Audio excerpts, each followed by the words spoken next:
Vous aussi, vous avez déjà sûrement vécu cette scène où vous demandez à votre enfant d'éteindre la tablette et là, boum, une crise, des larmes, des hurlements. C'est comme si vous veniez de lui arracher un trésor.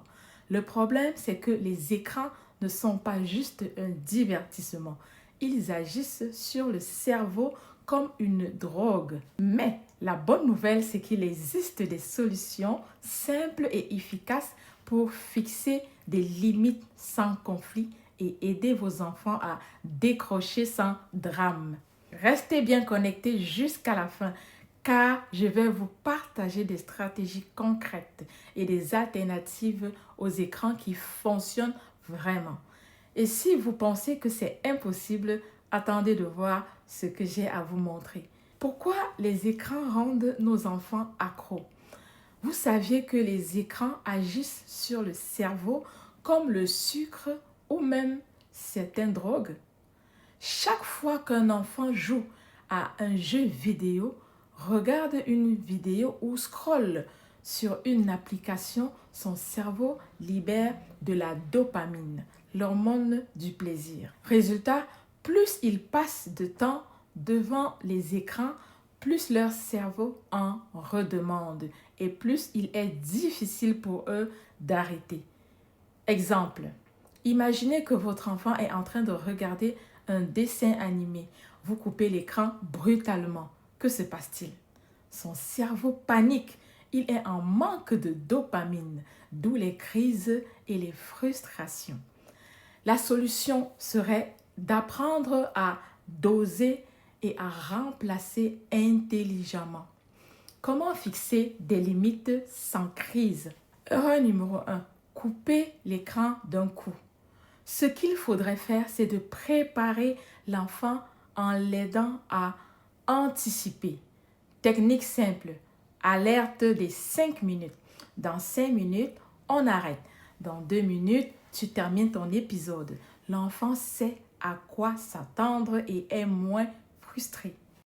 L'erreur numéro 2, c'est de négocier sans cesse. Si chaque arrêt d'écran devient un combat, l'enfant comprend qu'en insistant, il peut gagner. Technique simple. Les règles claires et constantes. Par exemple, temps d'écran défini à l'avance. 1 heure par jour. Pas d'écran avant le coucher pour un meilleur sommeil. Pas d'écran pendant les repas pour garder le lien familial. Les meilleures alternatives aux écrans. Vous vous demandez sûrement, ok, mais si j'enlève les écrans, ils vont faire quoi?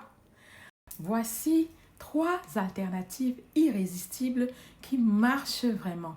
Première alternative, les activités qui captent autant que les écrans, comme les jeux de société en famille, des ateliers créatifs, exemple dessin, pâte à modeler, enfilage, etc. Des jeux de construction, exemple les Lego, etc.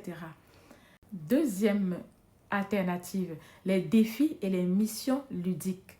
Créer une chasse au trésor à la maison. Exemple, des défis rigolos. Trouver 5 objets rouges en 2 minutes. Autre exemple, des jeux d'énigmes. Troisième alternative, le pouvoir de la nature et du mouvement, comme des sorties à l'extérieur, au parc, en forêt, en vélo, du sport et danse en famille ou la promenade avec un animal de compagnie. Le secret, c'est de proposer les activités avant que l'enfant ne réclame l'écran. En résumé, les écrans créent une addiction au plaisir rapide. Les couper brutalement égale crise assurée. Les limites doivent être claires, prévisibles et constantes.